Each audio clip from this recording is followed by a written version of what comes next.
ತಪ್ಪು ಯಾರ ಕಡೆಯಿಂದ ಆಗಿದೆ? ಶಿಕ್ಷೆ ಯಾರಿಗೆ? ಗಣೇಶ ಮೆರವಣಿಗೆ ಮಾಡೋರು ಖುಷಿಯಿಂದ ಅವ್ರು ಮಾಡ್ಕೊಳ್ತಿದ್ದಾರೆ. ಬಟ್ಟೆ ಅಂಗಡಿಯವನು ನಿಮಗೆ ತೊಂದರೆ ಕೊಟ್ಟಿದ್ದೇನು? ಈಗ ಅವನ ಜೀವನೋಪಾಯ ಏನಾಗಬೇಕು? ಅವನು ಸರ್ಕಾರ ಇದನ್ನೆಲ್ಲ ತುಂಬಿಕೊಡ್ಬೇಕು. ಆ ಒಂದೇ ಒಂದು ಅಂಗಡಿ ಅವನು ಹೇಳ್ತಾನೆ, ಸುಮಾರು 2 ಕೋಟಿ ರೂಪಾಯಿಯನ್ನು ಸರಕಿತ್ತು ಸರ್, ನಾನು ಬೀದಿಗೆ ಬಂದಿದ್ದೇನೆ, ನನ್ನ ಪರಿಸ್ಥಿತಿ ಏನೂ ಆಗೋದು ಅಂತ. ಆ ಬಿಲ್ಡಿಂಗು ಕೂಡ ಸಂಪೂರ್ಣ ಜಖಮ್ ಆಗಿದೆ. ಅದು ಇನ್ನದನ್ನು ಪ್ರಯೋಜನ ಇಲ್ಲ. ಅದು ಒಡೆದಾಕಿನೇ ಕಟ್ಟಬೇಕದು. ಹೋಗ್ಲಿ, ಈ ರೀತಿ ಕುಕೃತ್ಯಗಳನ್ನು ಮಾಡಿದವರಿಗೆ ನೀವು ಕೊಡ್ತಕ್ಕಂಥ ಶಿಕ್ಷೆ ಏನು ಹೇಳ್ರಿ ಜನರಿಗೆ? ಈಗ ಯಾರು ಈ ರೀತಿ ಅನ್ಯಾಯದಲ್ಲಿ ಭಾಗಿಯಾಗ್ತಾರೆ, ಯಾರು ಬೆಂಕಿಗಳನ್ನು ಹಚ್ತಾರೆ, ಯಾರು ಜನರಿಗೆ ತೊಂದರೆ ಕೊಡ್ತಾರೋ ಅವರು A1 A2 ಆಗೋದೇ ಇಲ್ಲ ಅಂತಂದ್ರೆ ನೀವು ಇನ್ನೇನು ಮಾಡ್ತೀರಿ? ವಿಧಾನಸೌಧದಲ್ಲಿ ಕುಳಿತು ಪಾಕಿಸ್ತಾನ್ ಜಿಂದಾಬಾದ್ ಅನ್ನೋರ್ನು ಕೂಡ ನೀವು ಲೆಕ್ಕಕ್ಕೆ ತಗೊಳ್ಳೋದಿಲ್ಲ.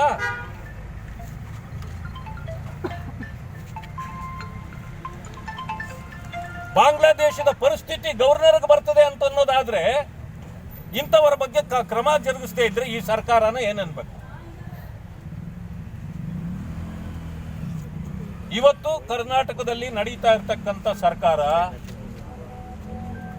ಇದೊಂದು ಕಮ್ಯುನಿಸ್ಟ್, SDPI ಮತೀಯ ಶಕ್ತಿಗಳು ನಡೆಸ್ತಾ ಇರ್ತಕ್ಕಂಥ ಸರ್ಕಾರವೇ ಹೊರತು ಇದು ಕಾಂಗ್ರೆಸ್ ಸರ್ಕಾರ ಅಲ್ಲ.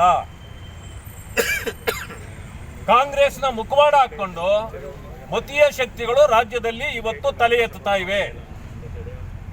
ಆ ಮತೀಯ ಶಕ್ತಿಗಳನ್ನ ಹದ್ದುಬಸ್ನಲ್ಲಿ ಇವ್ರಿಗೆ ಆಗಲಿಲ್ಲ ಅಂತಂದ್ರೆ ಭಾರತೀಯ ಜನತಾ ಪಕ್ಷದ ಪ್ರತಿ ಕಾರ್ಯಕರ್ತನಿಗೂ ನೀವು ಕೆಲಸ ಕೊಟ್ಟಂಗಾಗತ್ತೆ.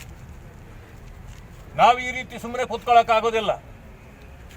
ಅಂಬೇಡ್ಕರ್ ಅವರು ಬರೆದಿರ್ತಕ್ಕಂಥ ಸಂವಿಧಾನ ಎಲ್ಲರಿಗೂ ಸಮಾನ ಹಕ್ಕು, ಸಮಾನ ಜೀವನ ಕೊಟ್ಟಿದೆ.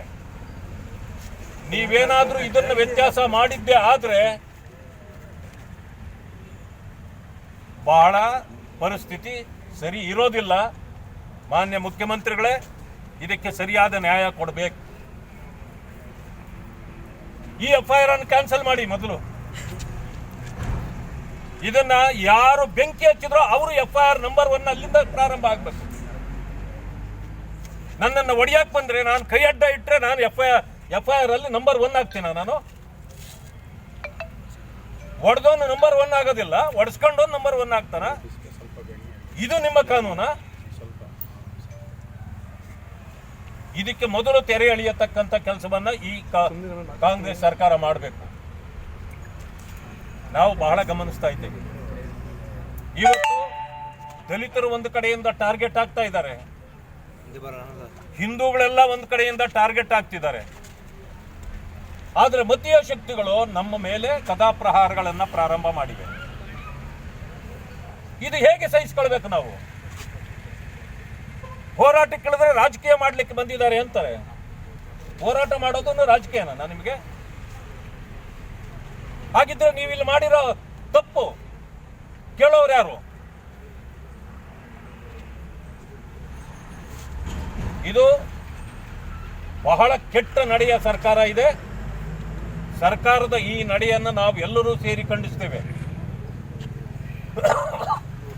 ನಿಮ್ಮದು ಕಾಂಗ್ರೆಸ್ ಸರ್ಕಾರವಾಗೇ ಇರಲಿ, ತಾಲಿಬಾನ್ ಸರ್ಕಾರ ಆಗಬಾರ್ದು. ನೀವು ತಾಲಿಬಾನಿಗಳಾದ್ರೆ ನಾವು ಏನಾಗಬೇಕು ಅನ್ನೋದನ್ನು ನಾವು ಹೇಳೋದಿಲ್ಲ, ಮಾಡಿ ತೋರಿಸ್ಬೇಕಾಗ್ತದೆ. ಇವತ್ತು ಈ ಸರ್ಕಾರ ನಡೆಸಲಿಕ್ಕೆ ಅವ್ರಿಗೆ ಆಗ್ತಾ ಇಲ್ಲ. ಮಾನಸಿಕವಾಗಿ ಅವರು ಬಹಳ ಎಲ್ಲ ಕರಪ್ಷನ್ ಚಾರ್ಜಸ್ಗಳು ಮೇಲೆ ಬಂದ ಮೇಲೆ ಮಂಕು ಕವಿದ ವಾತಾವರಣ ಇದೆ. ಮಾನ್ಯ ಗೃಹ ಸಚಿವರನ್ನು ಒಂದು ಮಾತು ಕೇಳ್ತೇನೆ ನಾನು, ನೀವು ಬಂದಿದ್ದೀರಾ ಇಲ್ಲಿಗೆ? ಇದುವರೆಗೂ ಗೃಹ ಸಚಿವರು ಇಲ್ಲಿವರೆಗೂ ಬಂದಿದ್ದಾರಾ? ಇಂಥ ಪರಿಸ್ಥಿತಿ ಬಂದ ಮೇಲೆ ಬಂದು ನೋಡ್ಬೇಕಲ್ಲ, ನೀವು ಏನಾಗಿದೆ ಅಂತ ತಿಳ್ಕೊಳ್ಬೇಕಲ್ಲ. ಈ ಜಿಲ್ಲಾ ಸಚಿವರು ಎ ಮೋಸ್ಟ್ ಇನ್ಕೇಪಬಲ್ ಮಂತ್ರಿ ಅವರು. ಅವರೆಲ್ಲಾದ್ರೂ ಅಲ್ಲಿ ಅವ್ರಿಗೆ ಕೊಟ್ಟಿರೋ ಖಾತೆಯಲ್ಲಿ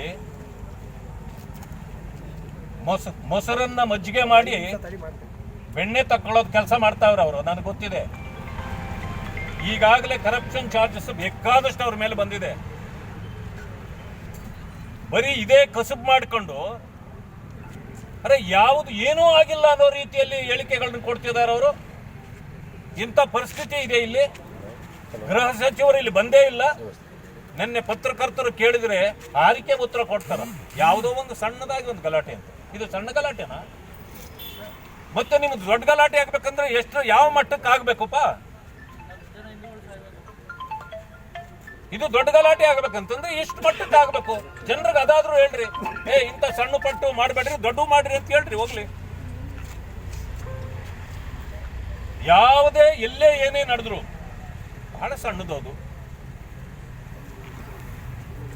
ಈ ರೀತಿ ಹೇಳಿಕೆಗಳನ್ನ ಕೊಡ್ತಕ್ಕಂಥದ್ದು ಸರಿಯಲ್ಲ. ಸರಿಯಾದ ಕ್ರಮ ಆಗಬೇಕು. ನನಗೆ ಈಗಲೂ ಕೆಲವರು ಹೇಳಿದ್ರು, ಈಗಾಗಲೇ ಮತ್ತೊಂದು 250 ಜನರನ್ನ ಪಟ್ಟಿ ಮಾಡ್ತಿದ್ದಾರೆ. ಏನಕ್ಕೆ ಪಟ್ಟಿ ಮಾಡ್ತೀರಿ ನೀವು? ಆಯ್ತು, ಯಾವ್ದು ಹಿಂದೂಗಳು ಏನೋ ಚಟುವಟಿಕೆಗಳನ್ನ ಈ ದೇಶದಲ್ಲಿ ಅಥವಾ ಈ ರಾಜ್ಯದಲ್ಲಿ ಮಾಡೋಂಗಿಲ್ಲ ಹೇಳ್ಬಿಡಿ.